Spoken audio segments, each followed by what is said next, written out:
Oi, gente. Então, optei pelo IGTV porque eu acredito que fique mais didático, mais rápido, para a gente falar sobre a relação entre o tônus do diafragma, a dor lombar e aquela protusãozinha abdominal. Mas a primeira coisa que eu quero que vocês saibam, entendam, é que não necessariamente nem toda a dor lombar e nem toda a barriguinha vai ser ocasionada por esses fatores, né? Isso a gente vai ter que, vocês terão que passar por uma avaliação fisioterapêutica, com um fisioterapeuta que tem esse olhar para tentar identificar a causa no problema de vocês. E a segunda coisa, antes de começar, é que isso não se trata de uma aula, né? Principalmente para os colegas da área de saúde. E, na verdade, é só uma explicação. Estou tirando uma dúvida de uma demanda que surgiu de um story, principalmente para alguns seguidores que não tem nada a ver com a área de saúde e que ficaram curiosos ou se identificaram com o que foi retratado lá.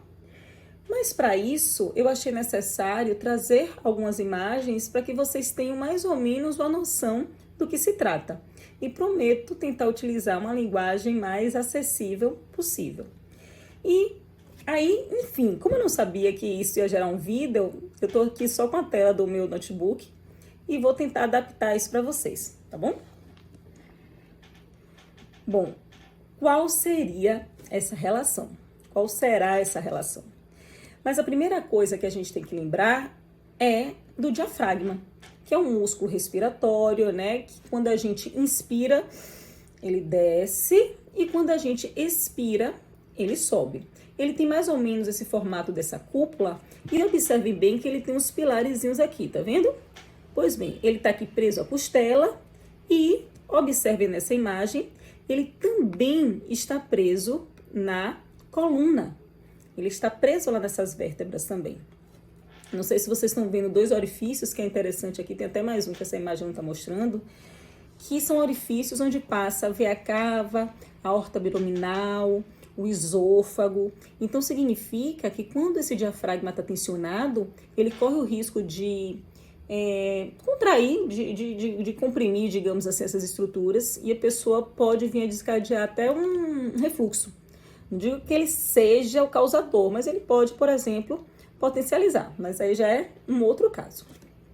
Pois bem, quando esse diafragma ele está tensionado, com tônus alterado, com tônus aumentado, ele tende a descer. Lembrando que o tônus é um estado de semicontração do músculo, mas enfim, depois a gente vê isso daí. Quando esse músculo está tensionado, que ele desce, o que é que acontece? Ele gera um aumento da pressão intraabdominal. Ele gera uma pressão nesses órgãos abdominais. Olha essa imagem que eu trouxe aqui para vocês. Aqui está o diafragma e aqui estão os órgãos abdominais. Quando ele está tensionado, ele tende a descer. Isso gera um aumento da pressão. E é o que acontece? Esses músculos se anteriorizam, se projetam para frente, justamente pelo aumento dessa pressão abdominal. No que eles se projetam para frente, existe um tensionamento no músculo chamado transverso do abdômen. Não sei se vocês já ouviram falar nesse bonito desse transverso. E aí eu trago outra imagem. Por quê? Porque normalmente, quando a gente fala de abdômen, as pessoas imaginam logo esses gominhos do reto abdominal, que é um outro músculo que a gente tem nessa região abdominal. Na verdade, a gente tem alguns músculos na região do abdômen, né? Uns mais superficiais, uns mais profundos.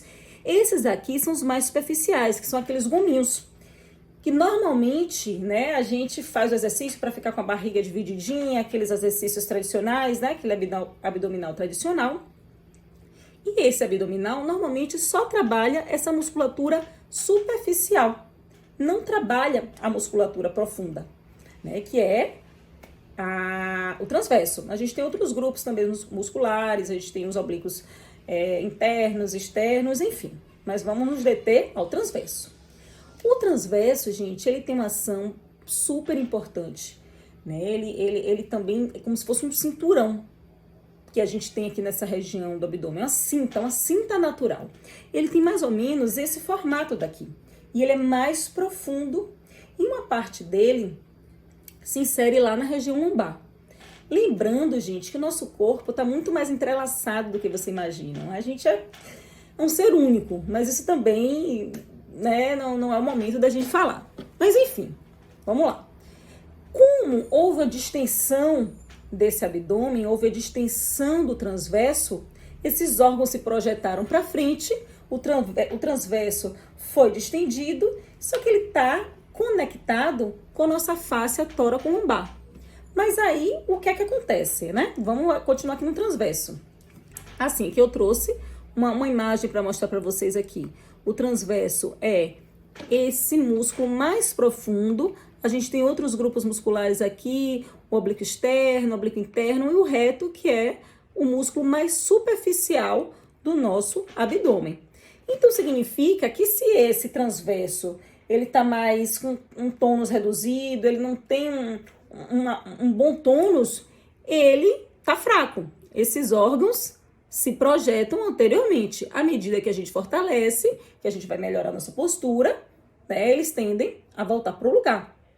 Então, o que eu quero falar é que não necessariamente a gordura localizada, ou melhor, essa barriguinha, é por excesso de tecido adiposo lá na camada adiposa, na hipoderme. Não necessariamente.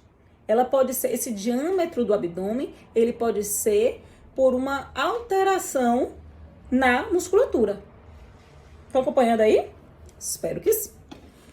Bom, então eu botei até uma imagenzinha só para me lembrar da cinta, né? Que tem muita gente que usa cinta para diminuir um pouco esse diâmetro do abdômen, mas, gente, o ideal é que a gente trabalhe a nossa cinta natural, que a gente trabalhe o nosso transverso para tentar reposicionar os nossos órgãos internos e ainda por cima dar uma liberada na nossa face tóraco-lombar. Ana, como assim a face tóraco-lombar? Gente, tá tudo interligado.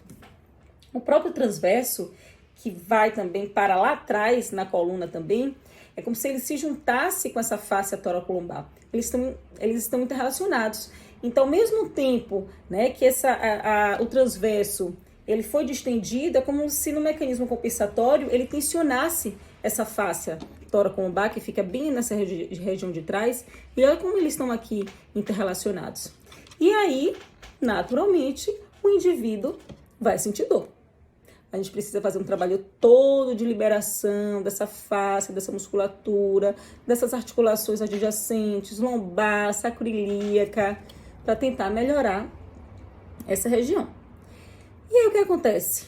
Não adianta usar tênis, não adianta usar gelo, não adianta, gente. A gente tem que ir para a causa do problema. Só que não dá para falar a causa do problema através de um vídeo do Instagram. Isso eu só estou lhe ajudando a tentar compreender seu corpo para que você procure um profissional para te ajudar, né? Assim, vale a pena a gente trabalhar as alterações posturais, a liberação do diafragma, aumentar o tônus do transverso.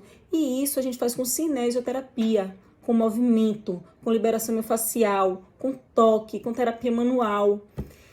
Claro que cada paciente ele vai ter um trabalho individualizado para o seu quadro, né? Então não tem uma receita de bolo para tratar o ser humano.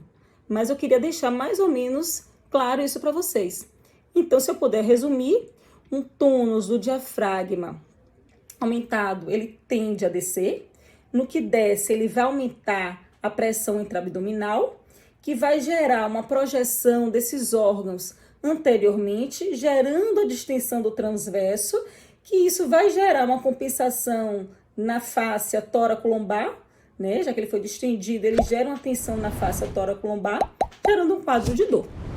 E aí, se você resolve um problema, você consegue reduzir bastante os demais. Espero que tenham ajudado. E é isso. E qualquer dúvida, podem me chamar por direct. Beijos!